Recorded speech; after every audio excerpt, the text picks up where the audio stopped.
જય johar, good morning મિત્રો। આજનું વાતાવરણ મસ્ત હતું। પહોંચી ગયા રેલવે સ્ટેશન। મેડમે ઉતારીને નીકળી ગયા હતા। પહોંચી ગયા હતા આપણે આકોટા બ્રિજ। આકોટા બ્રિજનો નજારો ખૂબ સરસ હતો। શાંતિથી જઈ રહ્યા હતા અને ત્યાંથી નીકળી ગયા આપણે હરિનગર પાણીની ટાંકીના બ્રિજ પર। કામ પતાવીને પહોંચી ગયા હતા પપ્પાની દુકાને। પપ્પાની દુકાનેથી થોડું કામ પતાવીને પાછા આપણે ત્યાંથી રવાના થયા। પહોંચ્યા ઇનોર્બિટ। ઇનોર્બિટ પહોંચતા જ વરસાદ ચાલુ થઈ ગયો તનતનાઈને।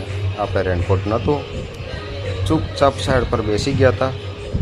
ત્યારબાદ આવી ગયા હતા મિત્રના નૈડાને મળવા। નૈડું એટલું મસ્તીખોર હતું। છે આપણા સોનુભાઈ અને આપણે છે ચસ્કો મોટા સાહેબ। પાછા આવી ગયા સોનુભાઈ। ડિસ્કસ ચાલી હતી। પછી ત્યાંથી નીકળ્યા આપણે યુવરાજભાઈ જોડે ફરતા ફરતા પંચવટીની આગળ થોડુંક પેટ પૂજા કરવાની હતી, કારણ કે ટાઈમ થઈ ગયો તો બપોરનો। પહોંચી ગયા ગુરુકૃપા। સોનુભાઈએ લઈ લીધા 500 ગ્રામ દાળવડા। ખાઈને નીકળી ગયા હતા આપણે પાછા। વાઈફનું થોડુંક કામ હતું।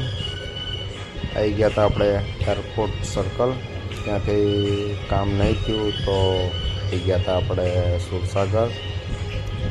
ન્યાય મંદિરનો નજારો જોતા જોતા જઈ રહ્યા હતા। દીપભાઈને એક્સિડન્ટ થયો હતો તો અમને ઉતારીને આપણે પાછા નીકળી ગયા હતા ઘર તરફ જવા। પહોંચી ગયા હતા ઘરે।